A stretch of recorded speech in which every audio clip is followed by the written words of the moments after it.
Evangelho, sábado da quinta semana do tempo da Quaresma. O Senhor esteja convosco, Ele está no meio de nós. Proclamação do Evangelho de Jesus Cristo, segundo São João.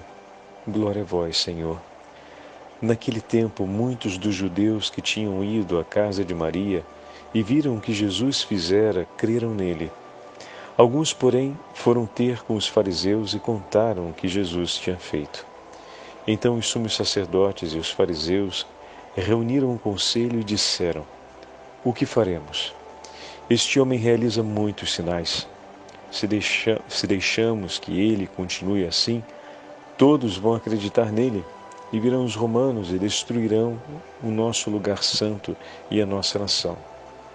Um deles, chamado Caifás, sumo sacerdote em função naquele ano, disse: Vós não entendeis nada.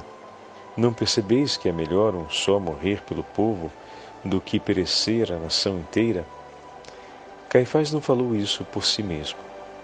Sendo sumo sacerdote em função naquele ano, profetizou que Jesus iria morrer pela nação. E não só pela nação, mas também para reunir os filhos de Deus dispersos. A partir desse dia, as autoridades judaicas tomaram a decisão de matar Jesus.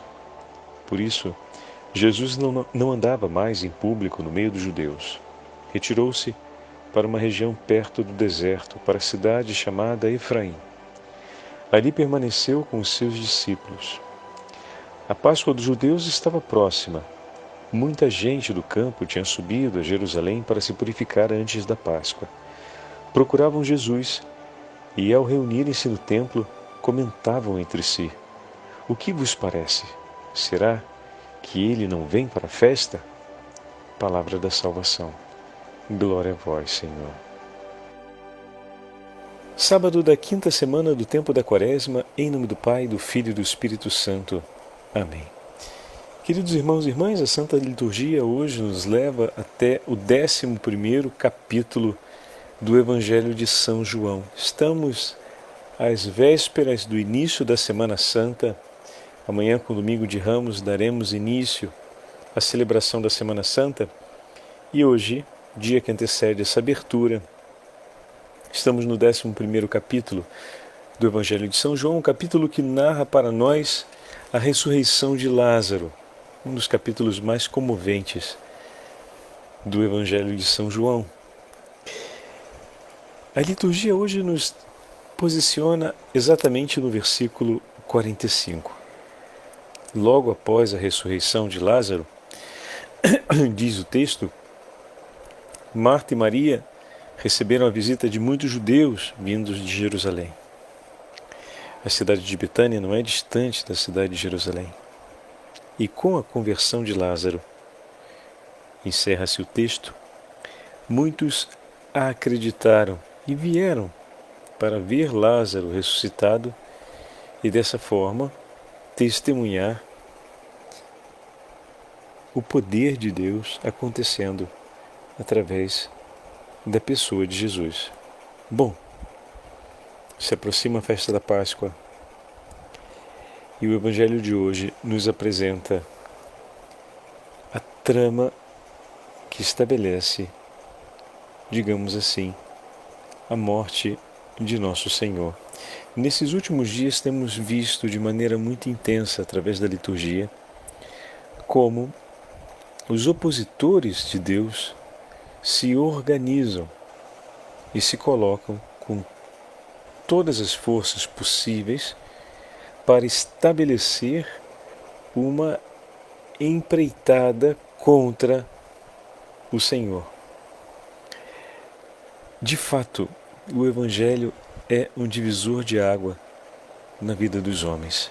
E como se torna evidente hoje no discurso do sumo sacerdote Caifás, mas de maneira particular na reunião feita pelos fariseus, aonde eles deliberam a condenação de Jesus.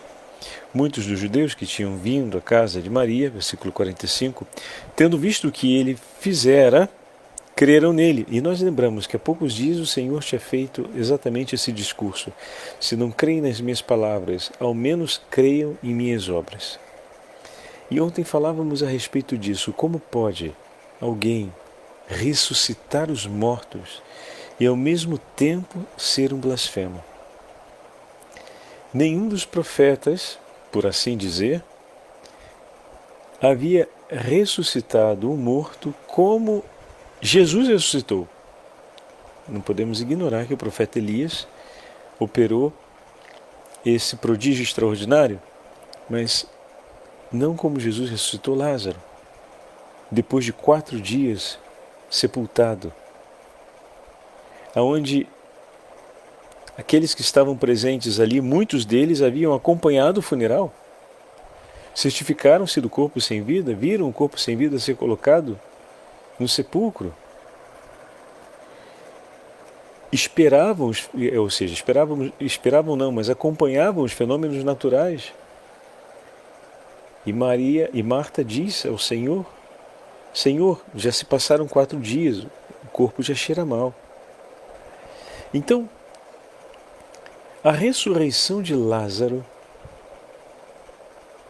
sinaliza um ponto ápice na ação taumatúrgica, na ação messiânica, no anúncio messiânico realizado por Jesus através de suas obras. No ponto ápice, Cristo veio realizar a ressurreição.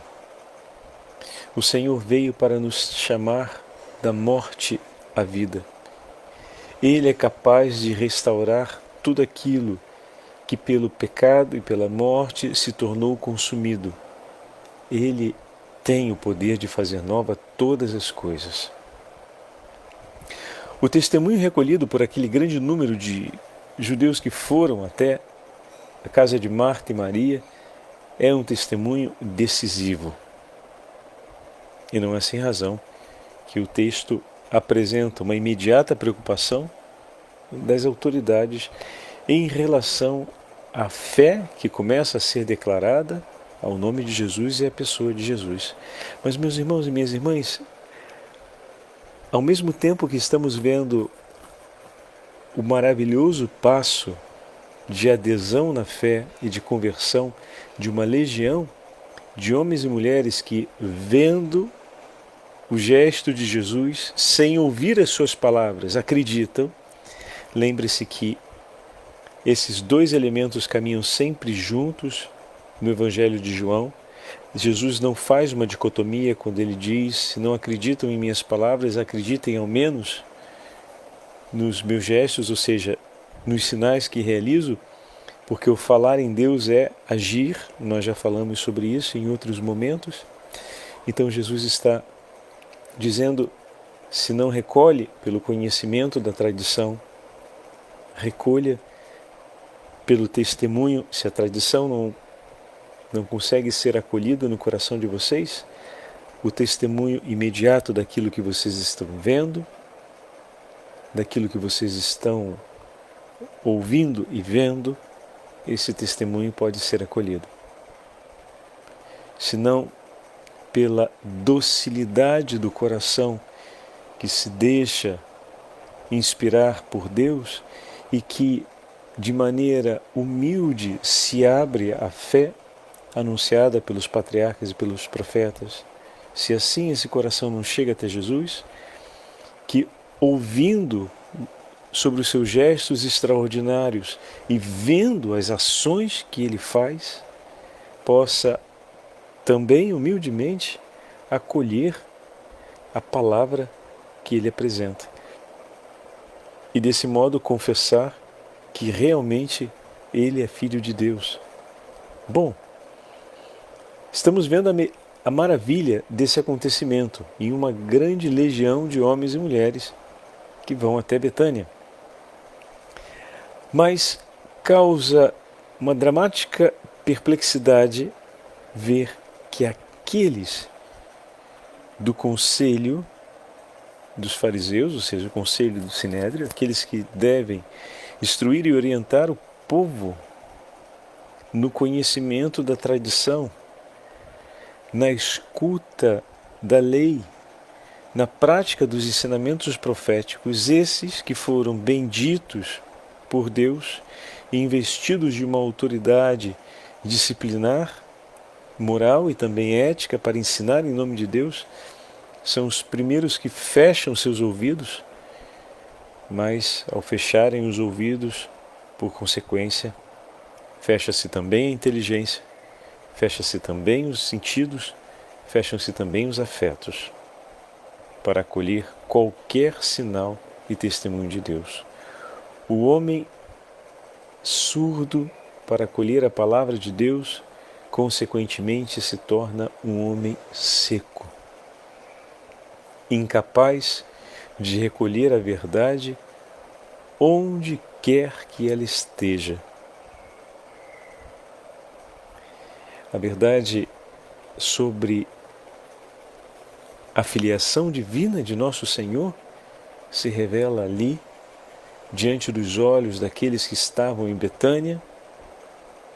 Ela permanece sobre a vida de Lázaro, ressuscitado pelo Senhor, e pode ser alcançado esse testemunho por todos aqueles que queiram ir até lá e ver, mas nem assim é suficiente. Antes, exatamente por isso, daí a grande perplexidade do texto de hoje, exatamente por isso, eles têm a intenção de matá-lo. Vejam como é que a hostilidade contra Deus, ou seja, o coração que se fecha para a fé, pode progredir dramaticamente de maneira descendente, ou seja, em uma queda abissal, até a franca e aberta hostilidade contra Deus. Que faremos? É a pergunta. Esse homem realiza muitos sinais. Não é? Esse homem tem sobre si o poder e a unção de Deus. É o Cristo, é o ungido do Pai. Não. Realiza muitos sinais. Por quem que ele realiza esses sinais? Quem está com ele? Esses sinais testemunham o que? São sinais. O que eles nos falam? Que Deus está no meio de nós. Nos falam que o Verbo se fez carne. Testemunham que Ele é o Messias. Esse homem faz muitos sinais, realiza muitos sinais.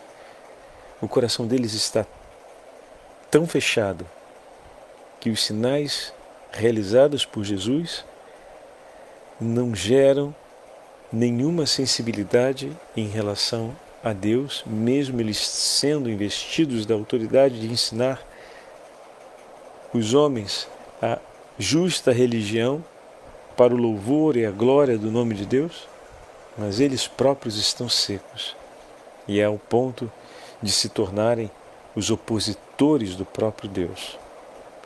Ele realiza muitos sinais, e isso para nós não fala da parte de Deus, mas nos leva a estar contra a parte de Deus. Se o deixarmos assim, todos crerão nele, todos acreditarão no nome do Filho de Deus. Com que força eles se opõem à ação de Deus? E a preocupação deles está no fato de que uma outra potência, que parece menos submissa à ambição deles, que é Roma, se levantará contra eles. Porque parece que até então Deus é profundamente submisso. Eles demonstram preocupação com o inimigo de carne que possa vir fazer mal às suas cidades e à sua liberdade pessoal, mas não se preocupam em estabelecer uma clara inimizade contra Deus. Meu irmão, minha irmã, onde é que eles estão com a cabeça? Não é verdade? Vocês repararam isso? A que ponto chega a cegueira pela falta da fé? E essa palavra é forte para mim e para vocês, hein? Lembremos-nos, meus irmãos e minhas irmãs, o Senhor socorre os aflitos, vem em favor dos justos e dos inocentes.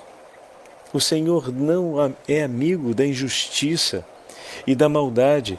O Senhor não aprova a vilania, se afasta dos soberbos.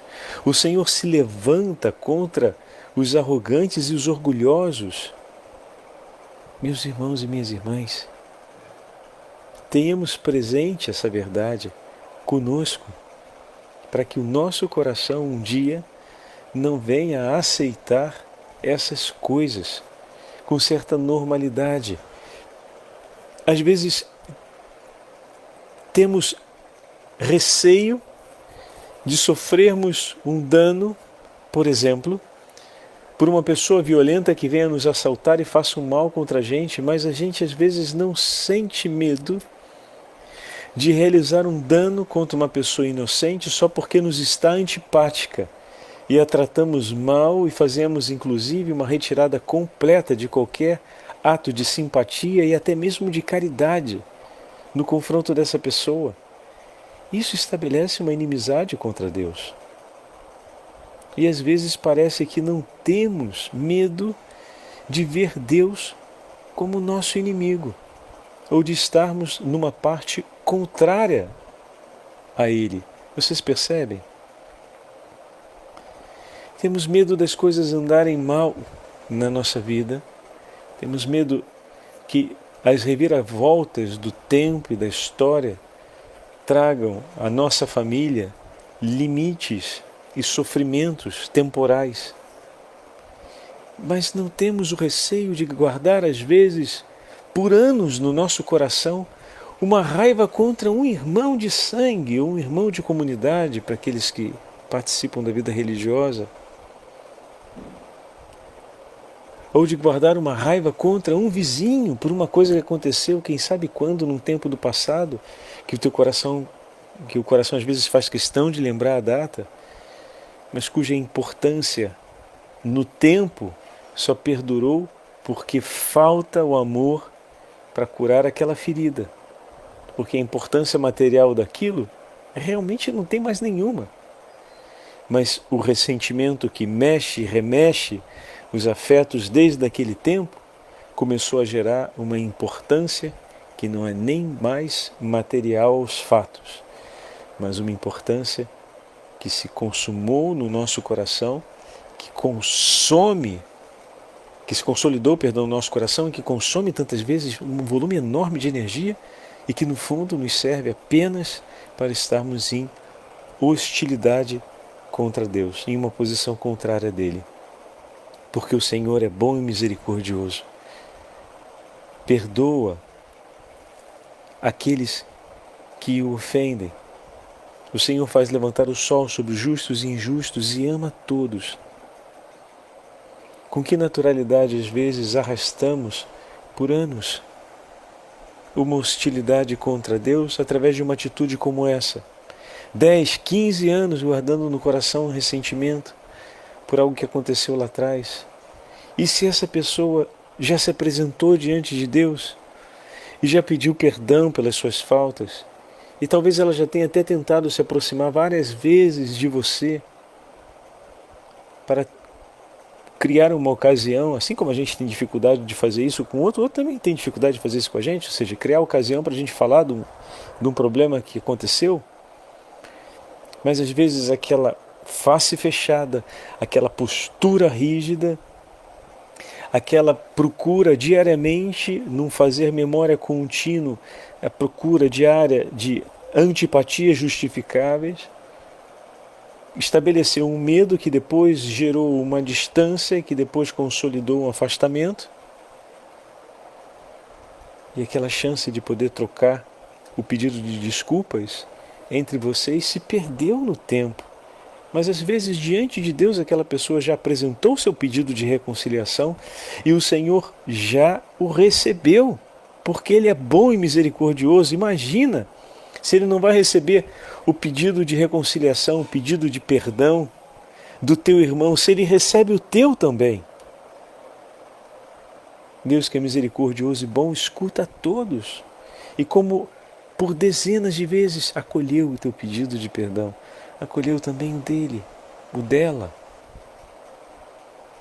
E já estão reconciliados. e Deus já olha com misericórdia por ele. Enquanto talvez o seu coração esteja somando as pagas a serem feitas, Deus já quitou a dívida.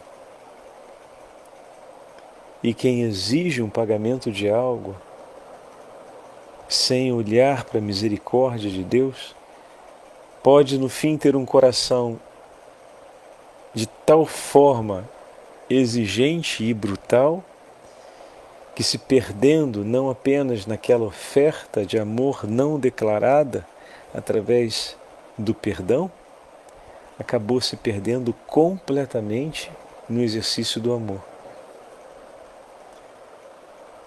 Esse é um aspecto que a liturgia tem nos trazido esses dias.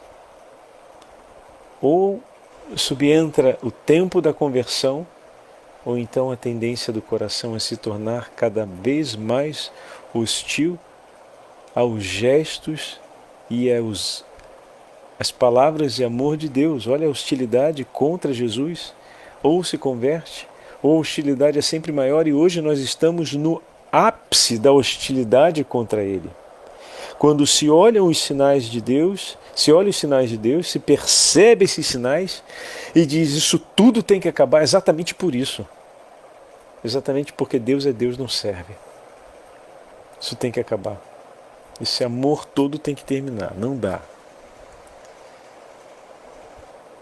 E é o ponto de viver essa aberração. Temer a força imperial de Roma, mas não temer a força do Onipotente. Justamente eles que conhecem o poder do Onipotente. Então não tem desculpa para o eu não sabia ou eu não entendi, porque eles conheciam muito bem.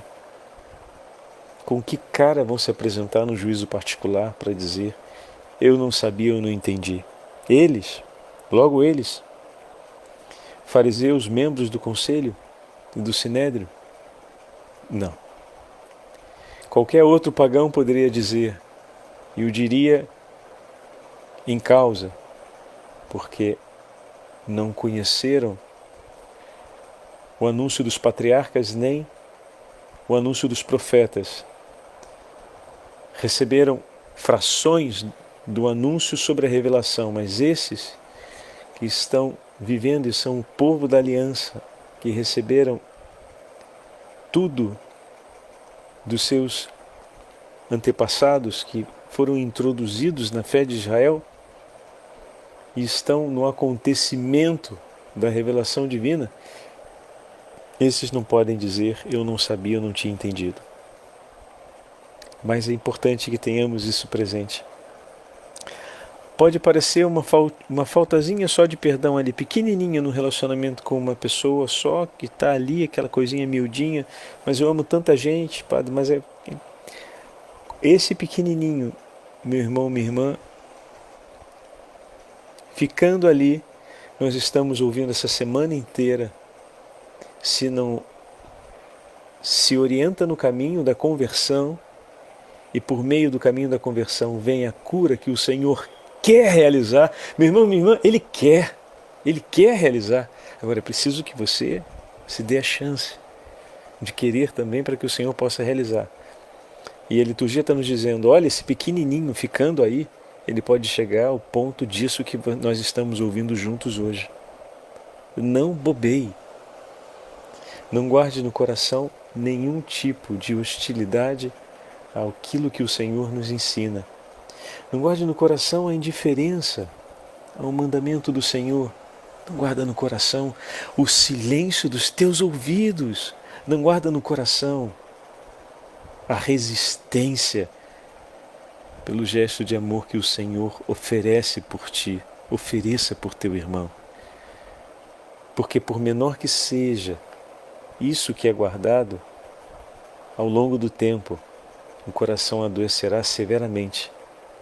E quando nos daremos conta por advertência severa e divina, já estaremos em franca oposição e hostilidade contra Deus. E que isso jamais venha a acontecer no coração de cada um de nós. E rezemos sempre para que as nossas comunidades religiosas para que as nossas famílias, para que as nossas comunidades paroquiais não vivam essa desgraça de ver os corações que se secam ao ponto de não se importarem mais, ou melhor, aqui a gente não está, me corrijo, nem no não se importarem, eles se importam, mas contra Deus, não passa indiferente, olha o que está acontecendo, já ia falando uma besteira, ou já ia, melhor dizendo, abrandando demais a coisa. Às vezes a gente tem essa tendência de falar de maneira branda, né? O politicamente aceitável, tem o politicamente correto e o politicamente aceitável. Então, às vezes a gente tem ainda esse vício de abrandar. Aqueles não são, e não é uma questão de ser indiferente, não. Eles tomam uma postura muito clara, explícita, intensa, forte de hostilidade contra Deus. Desgraçadamente, de hostilidade contra Deus. E é importante que isso também fique claro para nós. Não obstante tudo, o protagonista da história é nosso Deus onipotente. Caifás pensava estar protagonizando a solução final de um grande problema para ele e para todo o conselho. Mas, na verdade, soberanamente, Deus conduz a história e está acima de todo o mal que possa se mover sobre a face da terra. Quem se levantará contra nós, se Deus for por nós? Que essa palavra nos motive à preparação dessa grande aclamação que será o Domingo de Ramos, Hosana ao Filho de Davi, que vem no meio de nós. Tomemos o final do texto de hoje. A multidão chega a Jerusalém e procura por Jesus, espera por Jesus. Vem, Senhor Jesus, estar conosco. Nós estamos aqui e viemos para te ouvir, para recolher o sinal da tua presença, para recolhê-lo em nosso coração. O Senhor esteja convosco, Ele está no meio de nós.